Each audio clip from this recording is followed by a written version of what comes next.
to Train Your Dragon. The movie is called that. Cool. It's directed by Chris Sanders and Dean DeLofis, and it's a computer animated action fantasy film for anyone. This is all age appropriate, I would say.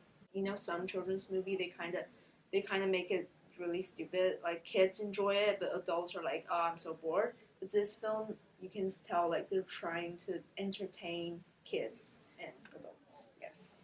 The main character is a boy named Hiccup, and he doesn't have any friends at first. Yeah, he starts out as kind of like the village outcast. Yeah, the loner, outsider. It's kind of a disappointment to the family because they're Vikings and they're all like tough and mono. Basically, this is a movie about interactions between humans and animals, and the animal in this case is dragons, obviously. Hiccup finds and befriends this dragon named Toothless, and how he comes to understand that dragons really aren't so bad. Yeah. Like, they're actually can be quite friendly despite their fierce appearance and their tendency to carry off their livestock. It's like the typical enemies first and then become friends sort of thing. Yeah. So yeah, like every movie, Hiccup has a crush on the girl. And Astrid.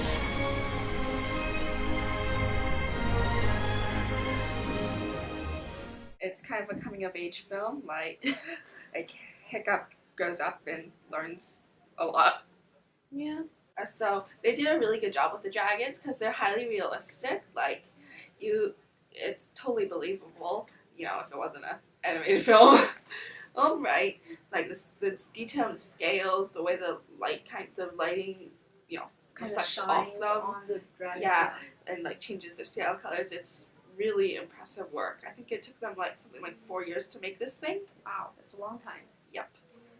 One thing that I didn't like too much about the film was its kind of cliche plot because, you know, it follows that classical, like, nothing too awesome and hero storyline, right? That a lot of movies nowadays seem to follow, along with, like, a romance. And I'm actually surprised that, like, nobody actually died in the film, which is, It's about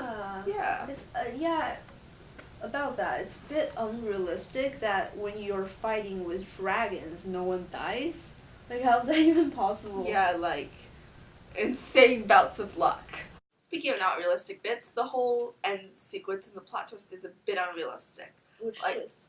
The Red Death, you know, the giant dragon that controls all the other Oh, ones. yeah. Like, I do not get this relationship at all. Because, you know, it's kind of like a beehive almost. Yeah. Except the other dragons don't get anything out of it.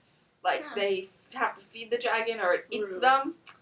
I guess it's not mutually beneficial. Their benefit is not dying. That's the only thing that they're trying to do. Fly away. Die. Just fly away. Yeah. Seriously, fly away. I guess that doesn't really make sense. Yeah, you'd think they'd be a bit smarter, just like... Yeah, just why not fly away?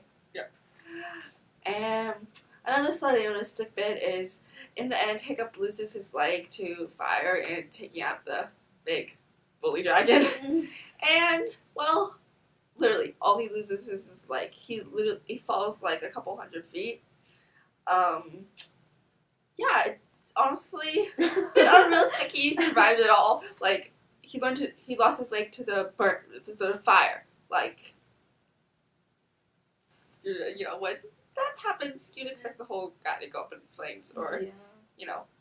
You know how, as humans, we like different foods? And those dragons, they have like their preference for food also, and when they had a dragon come out of a cage, the first thing it was a Gronko. So Gronkos really like stones and rocks. Those are their food.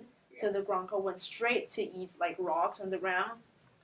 Yeah, and like some dragons have like preferences for fish, some like sheep, like the Natterheads love sheep apparently. I think like, you know, they make the dragons seem very real, like real life animals. Yeah, they all have like their likes and dislikes. Yeah. Like dragons are afraid of eels. Yeah, surprisingly they're pretty disgusting. And they're actually all like cats in the way that they love like following the light. Like if you take that laser, you know, that typical laser with the cat and the wall trick that I just cat's nuts. They took a lot of traits from like lots of different animals and then put it into one dragon.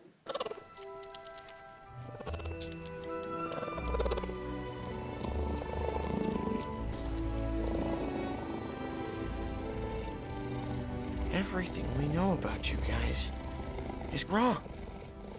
So when Toothless and Hiccup they walk out of the house together, you can see their back facing you and facing the audience, and basically Toothless lost one of his leg.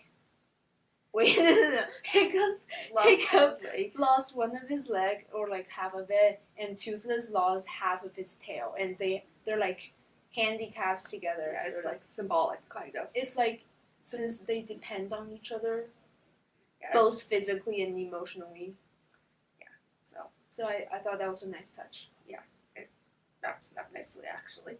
So one of the other things they did really well is they used like multiple angles for each like shot, which was really nice. Like that one shot with Toothless and Hiccup, and like the whole are you gonna touch me or not thing.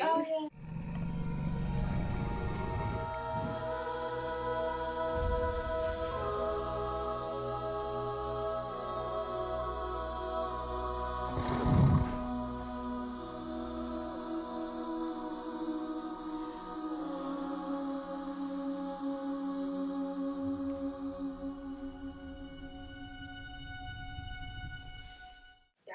Like they do a good job with the music too, because they've got like mood and appropriate music. Like they've got some nice dramatic music going on. Yeah. You have like kind of pretty music when they're sightseeing, Yeah. and anyways, the music really matches the mood of what's going on.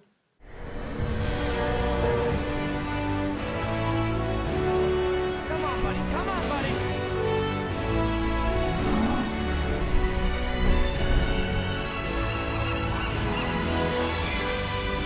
Yes, it worked. After that, you hear the music every time they fly. Audience, you should know that we planned not to spoil the plot, but we basically spoiled everything. So, Sorry about that. yeah. So hope you liked our film, our review. And please watch How to Train Your Dragon, even though we spoiled the whole thing practically for Yeah, you you. can still watch the second one. We didn't say anything about the second one.